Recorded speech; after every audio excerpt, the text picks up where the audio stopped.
My first image with Mark Steven Johnson was him presenting me with a very beautiful maquette, a small sculpt of Daredevil, and saying, I want it to look like that. And I thought, great, this we can do. Within a week, I got these frantic phone calls saying, the concept has to completely change. We don't even think we want it to be red. We certainly don't want it to have horns. They're freaked out that it might look too much like Spider-Man.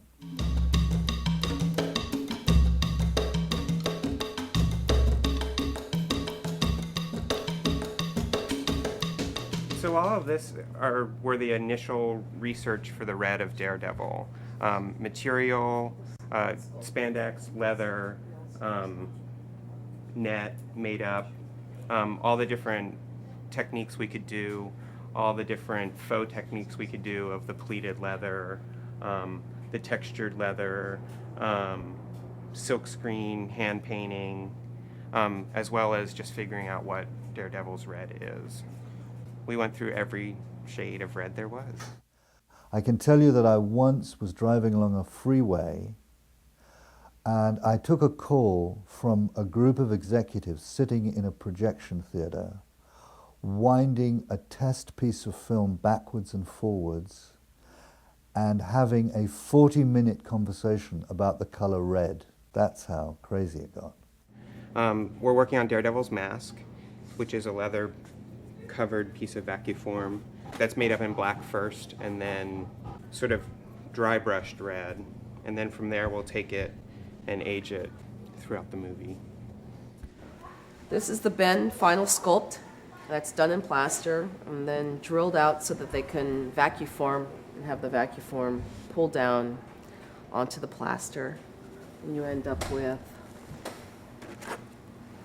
not something like that we trim out, and then this then is covered in leather.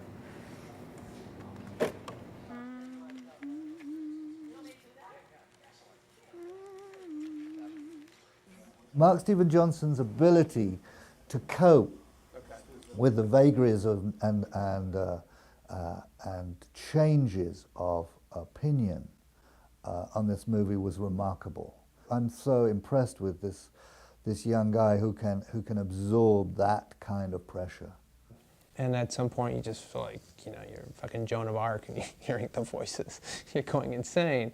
And there's a certain point in the process where I had to say, guys, everybody talk together and then come to me with thoughts.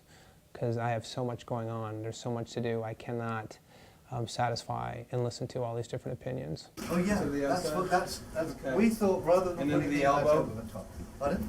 But you like the elbow pad. I quite like the elbow pad. I thought it was too thick. This is too thick and too much, too bubbly. Glued, but it's riveted to the sleeve just below the muscle, so that the whole thing looks as though you shove. It's giving it a whole reason for pulling the sleeve up. I think you should. I don't know. I think they should be cut off and just have them end and do something. I don't know. I just think when these start rolling up.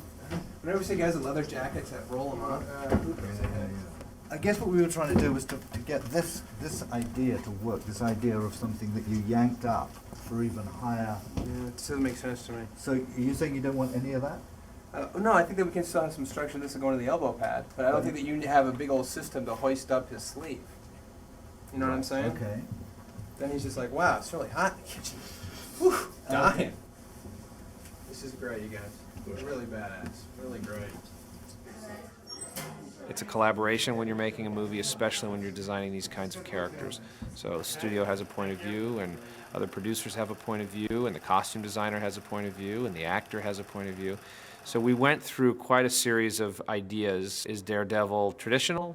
Is he completely untraditional? There was a conversation at one point, maybe he's a guy just wears a sweatshirt and jeans and he's just, on the street as a vigilante thug.